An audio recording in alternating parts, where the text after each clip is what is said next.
Axel Witsel est dans le projet depuis le début, puisqu'il a investi directement avec moi dans la société, avec une autre personne qui est Michael Markovic. Ce fut long, pas très agréable le confinement, même si ça offre quelques avantages de pouvoir travailler à la maison, d'être plus proche de sa famille, mais de sa famille très proche, parce que c'est paradoxal, c'est ça qui est aussi difficile quand on a la chance d'encore avoir ses parents, mais qui se sentent un peu isolés à cause de la crise et qui, comme tout le monde, ont eu très peur. Donc c'est vraiment une période particulière et difficile à vivre, surtout sur la longueur. Ça change dans le quotidien d'autres paramètres, comme aller faire ses courses, c'est différent, s'organiser par rapport aux enfants, s'organiser dans toutes les tâches quotidiennes et vivre différemment.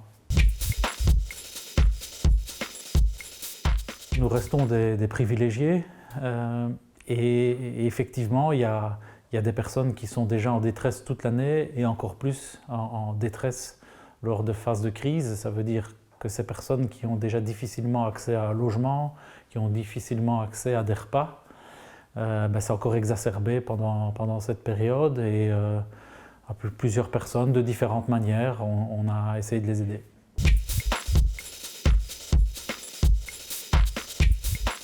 C'est très difficile, on sait que c'est très difficile pour eux et c'est des métiers qui souvent ne sont pas très bien reconnus, à la fois au niveau salarial, à la fois au niveau de la difficulté du travail. Et cette crise du Covid a mis leur métier en avant, a mis leur difficulté d'exercer leur métier en avant et peut-être et j'espère qu'on va en tenir compte dans le futur. Dans le football, même quand il n'y a pas de match, il y a du travail parce que une saison, ça se prépare tous les jours. Donc on travaille constamment sur le noyau de joueurs, sur l'approche des jeunes. On travaille plus spécifiquement pour le moment sur le projet du stade et bien entendu, on a été très occupé avec le dossier de la licence. Beaucoup de personnes pensent que le stade appartenait au Standard de Liège, mais ce n'était pas tout à fait le cas puisqu'il s'agissait d'un leasing. Et dans un contrat de leasing, le stade appartient à celui à qui on rembourse le leasing. Donc le stade n'appartenait pas techniquement au Standard de Liège. Alors ce qu'on a fait, parce qu'on voulait récupérer ce stade, c'est mettre fin de manière anticipative au leasing. Donc on a, si vous voulez, racheté ce leasing. Ça a eu un coût, évidemment. Donc ça a un peu plombé les comptes du Standard l'année passée, on pourra peut-être y revenir. Et donc on a racheté ce stade, le Standard de Liège a racheté ce stade pour pouvoir le revendre à l'immobilière, une immobilière que l'on a créée il y a déjà un peu plus de 2 ans, notamment avec Axel Witsel comme actionnaire, ce qui va permettre à cette immobilière de trouver les investisseurs pour faire les nouveaux développements du stade. Parce qu'il faut savoir qu'aujourd'hui, les banques traditionnelles n'ont aucune facilité à prêter à des clubs de football. Or, c'est un projet qui est important pour le développement du club, raison pour laquelle on a sorti le stade de la structure du Standard de Liège pour le loger dans une immobilière. Alors, comme je le disais, premièrement, un impact négatif sur les comptes parce que le Standard a racheté ce stade, et puis impact positif parce que le Standard a revendu ce stade à l'immobilière avec une plus-value, mais également avec la garantie pour le Standard de Liège de récupérer toute cette infrastructure une fois qu'elle sera entièrement payée au maximum au bout de 40 ans. Axel Witsel est dans le projet depuis le début, puisqu'il a investi directement avec moi dans la société avec une autre personne qui est Michael Markovic. Et c'est un projet assez important au niveau financier puisqu'il n'y a pas qu'une transformation du stade, il n'y a pas qu'une nouvelle tribune, puisqu'on va détruire entièrement la tribune 2 pour fermer les virages, faire une esplanade tout autour du stade où on pourra circuler, faire des parkings, faire un supermarché, également faire un business center. Donc c'est un très gros projet. Et ces projets annexes, comme les parkings, comme les business centers, comme les supermarchés, permettent également en partie de financer la partie stade en tant que telle. Pour un projet d'une telle ampleur, on parle de près de 100 millions d'investissements, tout compris. On fait appel à différents investisseurs. Dans ces différents investisseurs, on en a approché plusieurs. Il y en a déjà qui ont décidé d'investir et effectivement, Axel est toujours de la partie. Marwan a proposé aussi d'investir. On a encore d'autres personnes qui se feront connaître une fois que le projet sera entièrement monté. Voilà, ça c'est un peu les dérives du métier du journalisme, c'est de faire souvent du sensationnalisme, il faut vendre. Et puis dans un contexte où il n'y a pas de match, il faut raconter des choses. Donc c'est effectivement complètement différent dans la réalité. Comme je l'ai expliqué, il y a eu d'abord le rachat du stade par le Standard, puis la revente à l'immobilière. Et cette immobilière cherche des investisseurs. Et donc, on s'est tourné vers des personnes qui connaissent un peu le métier du football et qui avaient des revenus à investir dans quelque chose qui est pour eux très concret. C'est un investissement qui est rentable, c'est un investissement qui est concret et c'est un investissement qui intéresse Axel comme Marwan. Et c'est aussi effectivement leur club de cœur, donc ça rajoute encore quelque chose de sentimental à un investissement.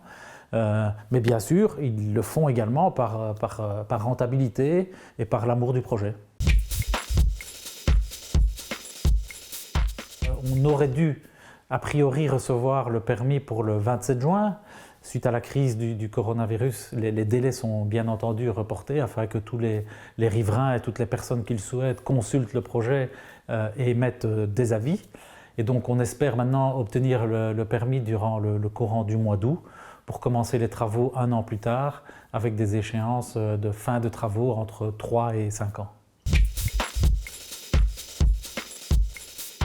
Quand on regarde les chiffres d'un club de football, c'est assez particulier, ce n'est pas comme une entreprise traditionnelle. Un club comme le Standard de Liège doit vivre d'une balance positive des transferts. Et donc effectivement, si on regarde le résultat d'exploitation, le résultat est négatif. Mais quand on ajoute à cela le fruit et le produit des transferts, eh bien, on arrive vers l'équilibre. Sur les 5 dernières années, en tout et pour tout, le Standard a perdu 1 million d'euros. Bien entendu, l'absence de match, qui est notre core business, l'absence de play-off 1, tant en termes de public que de sponsoring, que de catering, va avoir un impact sur nos résultats de cette année-ci, mais qui heureusement vont être comblés grâce à la vente du stade. Comme je l'ai expliqué, déjà l'année passée, on a fait un investissement conséquent qui était le rachat du stade, mettre fin de manière anticipative au leasing, donc ça a eu un coût. Alors c'est vrai que l'année passée, on aurait pu faire des bénéfices importants puisque on a eu un revenu de vente de plus de 20 millions d'euros, presque 25 millions d'euros avec les ventes combinées de Marine et de Genepo. Parallèlement, on a également investi énormément, je pense comme jamais le Standard ne l'avait fait, dans l'achat de joueurs, puisque c'est hors Van Heusden, plus de 20 millions d'euros qui ont été investis dans l'achat de joueurs, avec comme idée d'être compétitif et de se battre pour le top 3. Ce que nous avons fait pendant plus de 80% de la saison, être dans le top 3, ce qui était vraiment notre objectif. Malheureusement, suite à la crise du Covid, le championnat s'est arrêté alors que nous étions à une 5e place avant de pouvoir disputer les playoffs où on le sait, le Standard est toujours assez, voire très compétitif. C'est aussi des chiffres qu'il faut regarder pour analyser une société. Et c'est ça qui est important pour nous, c'est de savoir qu'on investit constamment dans des joueurs. Alors est-ce que la politique va changer parce qu'on a fait des gros investissements? Oui, c'est certain que cette année-ci, il n'y aura pas des montants d'achat de joueurs aussi importants, d'autant plus que petit à petit, et ça a pris du temps, mais petit à petit, on arrive à nouveau à sortir des jeunes de l'académie. Et ça, c'est vraiment le core business du Standard. On a réussi l'année passée avec Arnaud Baudard et on va continuer dans cette voie-là parce que les jeunes arrivent. Et ça, c'est très important. Si vous faites les classements cumulés des équipes de jeunes du Standard de Liège, dans toutes les catégories d'âge, et que vous comparez avec les autres équipes, pour la première fois depuis de nombreuses années, le Standard arrive premier, ex aequo, avec Genk, sur ce classement. Ça n'était plus arrivé depuis de nombreuses années. Donc ça veut dire que sur les 4-5 dernières années, on a réussi à garder nos jeunes les plus talentueux et à construire de belles équipes. Et il faut que ces bons joueurs maintenant puissent arriver dans le noyau A, comme l'a fait l'année passée Arnaud Baudard. Si vous me permettez l'expression, les playoffs 1 pour le Standard, c'est le minimum syndical. C'est vrai qu'on n'y est pas parvenu les 2 premières années, mais c'est vraiment l'objectif minimum que l'on doit atteindre et le plus rapidement possible. L'Europa League, on y a été les 3 dernières années. Je pense que ça apporte beaucoup d'expérience aux joueurs. Pour les supporters qui ont la chance de faire les déplacements, ce sont des expériences absolument fantastiques. Les matchs à domicile, c'est aussi quelque chose qui peut paraître très impressionnant face à des équipes du top, comme on a pu connaître ici contre Séville, contre l'Arsenal, contre Ajax.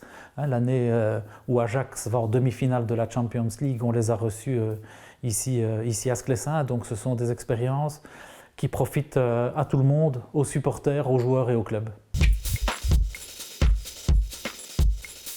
C'est tout à fait particulier, même exceptionnel à la fois en Europe et en Belgique, nous sommes les seuls, puisqu'on va fêter l'année prochaine un siècle d'existence en Division A. C'est tout à fait remarquable et je pense que ça va vraiment être une belle occasion de faire la fête et de partager ça avec nos supporters dès que ce sera possible, puisqu'ici on sait que le Fan Day, au mois de juillet, le Fan Day il sera remis à une date ultérieure, mais ça sera justement l'occasion de faire doublement une fête et nos équipes sont en train de préparer pas mal de surprises pour cet anniversaire exceptionnel et ça sera, je crois aussi, une belle rencontre à faire avec les supporters. Leur souhaiter bon courage dans le confinement, leur souhaiter de rester prudents, de tenir encore bon les quelques semaines qui vont venir pour qu'on puisse sortir le plus rapidement possible de cette crise et retrouver une vie normale.